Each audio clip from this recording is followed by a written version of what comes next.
Good morning and welcome to your TVC News here in Clarence-Rockland. It's Friday the 19th of February. My name is Thomas Stockting and thank you for joining me as we bring you your latest regional update.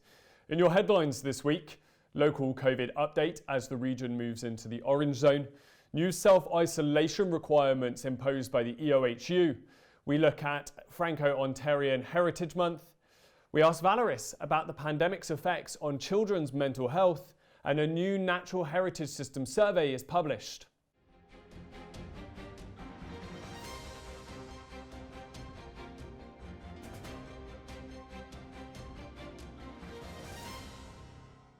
The EOHU have made some changes to the self-isolation requirements as the new variants of the COVID-19 virus spread throughout our region. If you live with someone who is symptomatic, or you live with someone who has been in contact with a positive case, then you must stay home. This is just the tip of these new requirements. So to see the full list, please head to the EOHU website to make sure that you comply. Since Tuesday, the Eastern Ontario Health Unit has been placed into the orange zone, meaning that there are new restrictions in place. These are the same to the ones we were experiencing before Christmas, meaning that people can gather inside businesses such as restaurants under certain restrictions. This will come as a huge boost to the local economy and local businesses, but it does pose certain risks. And Dr. Roumeliotis from the EOHU said that there is a strong possibility that the requirements for each zone could change in light of these new variants of concerns also being called VOCs. At the time of recording, there are currently 20 active cases throughout the Prescott-Russell region, of which 6 are in Clarence-Rockland. But Dr. Roumeliotis urged caution as the new variants spread much quicker. Speaking on Tuesday evening, Dr. Paul Roumeliotis also explained in more detail the next steps of the vaccine rollout. We're proceeding despite the weather today. We proceeded to vaccinate 2 more retirement homes, and we're proceeding now to go back to our long-term care facilities. There's been a bit of a change in our priority. We now have our immediate first dose vaccination priority is staff and essential care workers and long-term care and retirement homes, and we've done that. We're well on our way. Also, alternative care patients in hospital who are waiting to go to long-term care, that's underway as well. And we're continuing now with the highest priority healthcare workers. Essentially, those are front-facing healthcare workers, ICU, emergency room, those type of things that are seeing patients, and obviously continuing the Indigenous adults in Akwesasne for Akwesasne. Now, the next priority dose, which will probably occur imminently, depending on the vaccine supply, is the general said by March 1st, but we could do it a bit earlier. Once we've really done the retirement homes, the long-term care homes, first dose of everyone, including staff and so on, we will then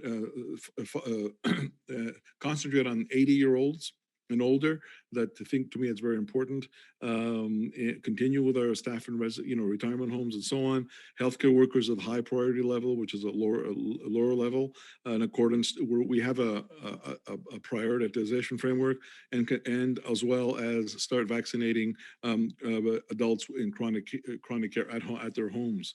Our directive again is that for all residents of long-term care and retirement homes and people over 80, for the Pfizer vaccine, they will get their vaccine within 21 and 27 days. For everybody else, it can go up to 35 to 42 days, the intervals. Moderna stays the same at 28 days. So happy to report that we've had real success moving forward again in terms of vaccinating with what we had. This week, we are supposed to receive, we were supposed to have received it today or tomorrow, but the weather has slowed it down. We're supposed to get 3 trays of Pfizer vaccine, which again can have up to 1170 each. So I'm rounding it off to about 3,300. Next week, we're supposed to get four trays, and the following week we're supposed to get 3 trays as well. And after that, we'll be getting a percentage allocation based on our population. We were told by the general today that we're likely going to get vaccines in the millions monthly from Pfizer starting in middle March into April. So we will have plenty of vaccine moving forward. We're now creating our plans to have multiple clinics, multiple sites, and we will be communicating those on a regular basis. At this point, we are focusing on these and planning our next swath of populations, which will include essential workers, younger age groups, younger than 80, going 70, 65, and so on, and individuals who have chronic medical conditions. And eventually, at one point, it's all going to sort of bloom into, because we're going to get imminent approval of Astra, and we're going to have even more vaccines available to us.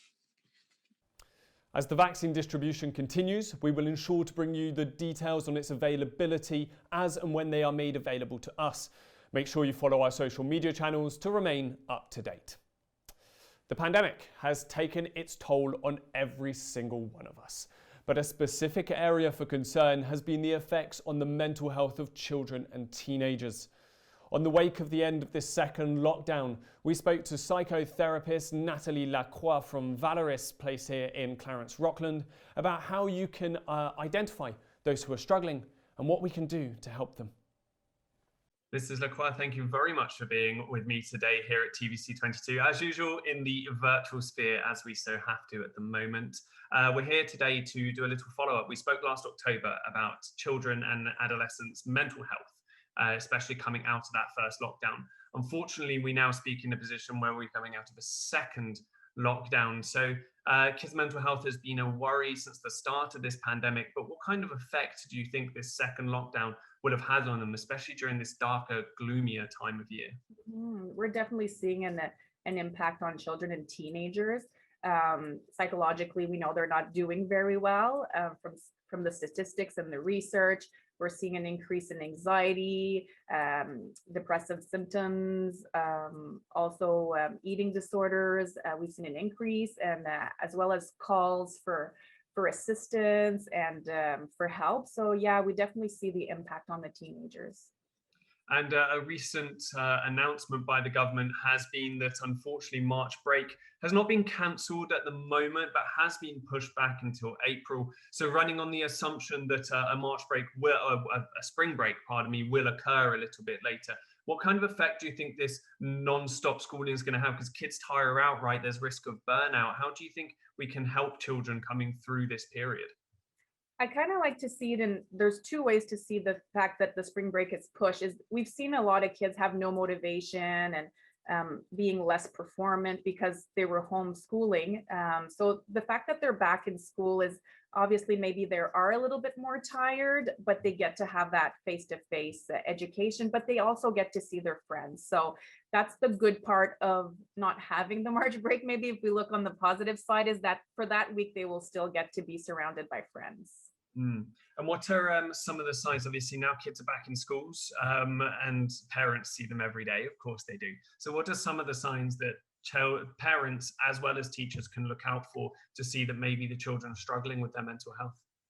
So we want parents to look at if there's a significant change or a deterioration in their day-to-day life. So if there's this sleep changes, insomnia, or sleeping a lot more, if they're more isolated, say they would have supper in their room or really get out of their rooms, crying for no reason, loss of motivation, just feeling like depressed, more anxious. I invite parents to go to our Valoris website where they can have a complete list of all the symptoms and what to look out for. And knowing what's wrong is one thing, but fixing it is another. So what are some of the things that we can do to help out kids with their mental health? So we kind of try to look at what we can control in the moment during the pandemic, and what we can control is encourage our children to have connection. We know that's a strong need for teenagers, but be creative about it. So how do we maintain connection during a lockdown or a pandemic? So we encourage use of social media platforms, whether it be like start a book club or exercise with your friends, or any interest that they might have in common, and just use that time to create connection.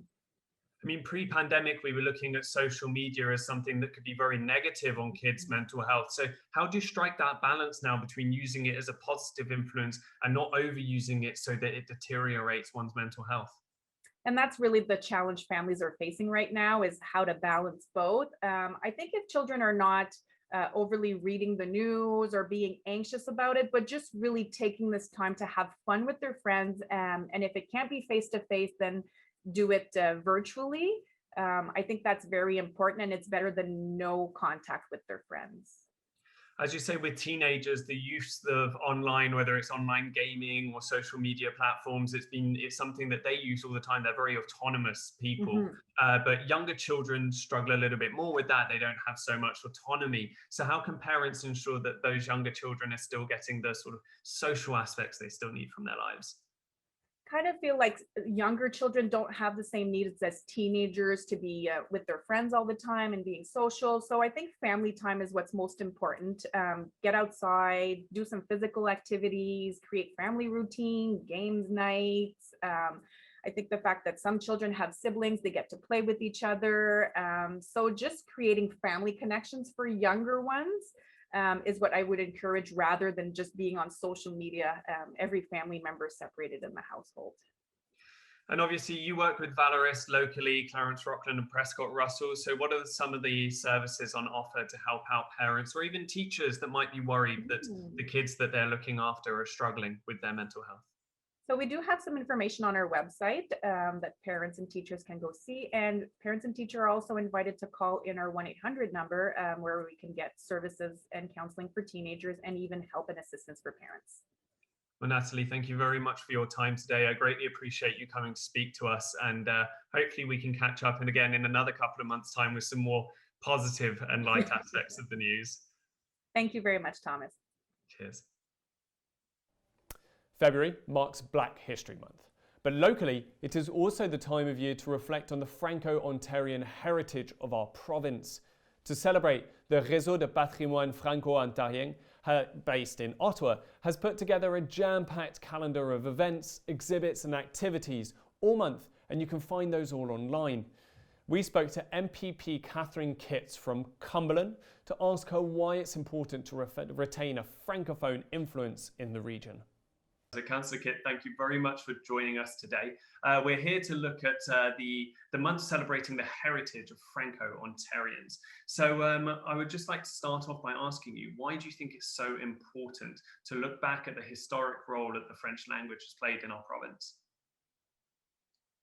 You know, I think that Franco-Ontarians have played a really important role in our history, and being, you know, in the minority of a linguistic minority, it's an inspiring story, and I think it's one that you know, gives us inspiration, that we have to remember that nothing comes easily, and sometimes we have to fight for our language or our rights or our culture.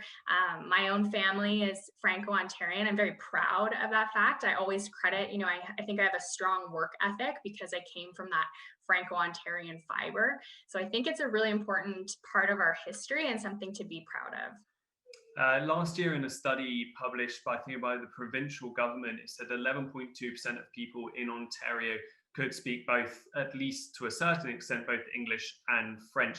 This number has gone up quite a lot in the last 5 to 10 years, pardon me. Do you think it's important that this number keeps increasing? Is it a provincial and governmental goal to try and increase the number of people who speak French?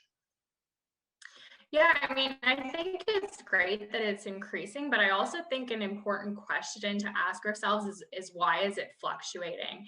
And, you know, are we giving Franco-Ontarians the same opportunities to speak French and to, you know, live in French in their day-to-day that we always have?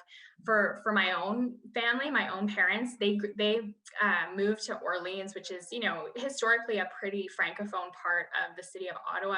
And they wanted to, it was important to my mother, who's Franco-Ontarian, it was really important to her to be able to raise her children in an environment where she knew that they would be exposed to Franco-Ontarian culture and, you know, be able to live in a bilingual environment. So, you know, are we still making those opportunities accessible? And as a municipal councillor, that's something that's top of mind for sure. So as you said there, it's very important about providing these equal opportunities. So what is being done to ensure that anyone who wants to be able to speak the language, learn it, immerse themselves in the culture, they can? Yeah, well, as I said, as a municipal councillor, my area, my ward is the ward that has the highest concentration of Francophones in the city of Ottawa. So it's really important to me that I'm always providing bilingual service. All my communication is in both official languages, and all of my staff is bilingual. We can serve the residents that reach out to our office in the language of their choosing, and that's super important to me. And also sometimes, I'll have to contact a different department within the city of Ottawa to ask for, a press release in French if it's only been distributed in English. So I think, ensuring that all residents of our ward or of our city can receive services in the language of their choosing is really important. And it's certainly something that, I've put a lot of effort into in my own communications. And I know you touched on it, especially in your first answer and a little bit throughout here, but I just want to sort of end this one with why you feel that the French language is so important to be maintained within our society in Ontario and throughout Canada. Yeah, I think diversity is a strength in any society, and whether that be cultural diversity or linguistic diversity, I think it just really strengthens the societal fabric. My area that I represent is partially a rural area, and so we see that in agriculture, that monocultures don't have the same resilience as a varied culture, and so I think that is true for all sort of living organisms. That a diverse society is really one of resilience, and that's true for Anglophones and Francophones. Well, Councillor Kiss, thank you very much for taking time out of your day to speak to us, and hopefully the listeners tuning in are encouraged to go find out a little bit more about the heritage of Franco-Ontarians in our region. Absolutely. Thanks very much, Thomas. Cheers. Although the temperatures may be quite chilly, most people are still making the most of the outdoors. With limited options when it comes to activities due to this ongoing pandemic, there has been a greater emphasis placed on the importance of the natural areas around us.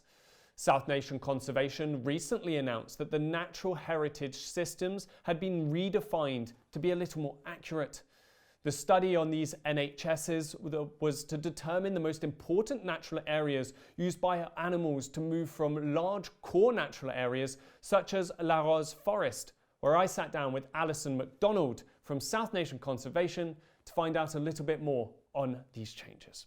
We have within our natural core areas, we have things like woodlands, wetlands, areas of natural scientific interest. Basically all of these features people may have heard of before, water courses, floodplains, all of that can be our natural core area. But generally in our area, the big natural cores end up being woodlands and wetlands. Okay. So a lot of the Dickinson's Creek, Hammond Swamp, that would be in Clarence-Rockland, and then Alfred Bog. They're all made up of treed swamps or wetlands, large areas that haven't been developed, full of natural cover. These natural cores are also often publicly owned. So for example, Larose Forest is owned by the United Counties of Prescott and Russell. And another one down in Stormont, Dundas and Glengarry would be Warwick Forest, owned by the counties. And then the other component is the natural linkages, the natural corridors, and those run between the cores. Often those are forested, but sometimes there's agricultural land as well. So looking at the recent study, it was really looking into these natural linkages areas as well, wasn't it? Because these core natural areas are quite easy to identify. We're sat in one at the moment. It's those obvious, evident places on a map, but the linkages is something that's a little bit more, or has been a little bit more subjective. So was this natural heritage study, was it the first of its kind? And what did it encompass? So both counties previously had corridors on their mapping being the official plans. This is where this will live, even though it is much bigger than just a planning exercise. But previously it had been done sort of visually at a very sort of high level. We called it more of a basic system. What the study is actually using a landscape analysis to better define those corridors and spending more time with experts, people like ecologists, farmers, people who work in aggregates, to refine and scope them better. For example, one of the corridors that existed previously was very, very, very large and wide, and it went through the entire village of Embrun. Okay, yes, yes. And often when we would see some commercial development or applications coming in for new development, we'd say, oh, it's within the corridor. And we'd say, well, I don't think we're going to see too many moose making their way down Notre Dame Street in Embrun. This is something where we need a refinement. It makes sense because of where Embrun is between two natural cores, but the corridor needed to be shifted and refined. So we consider it a bit of a refinement, a bit of an update. And what we've done, the corridor still needs to pass through Embrun, but we've brought the corridor in so it follows the river valley of the Castor very nicely. And again, we've really tried to avoid urban areas, areas where development is prioritized by a municipality. Yeah. And so I think it's an improvement, but it's also more based on scientific analysis and expert review. So. And this refinement, why would you say it's so important? And on top of that, these natural linkages, why are they so vital to our environment and the animals that inhabit it as well? The linkages are, as I was kind of alluding to, us finally recognizing how nature functions at a basic level.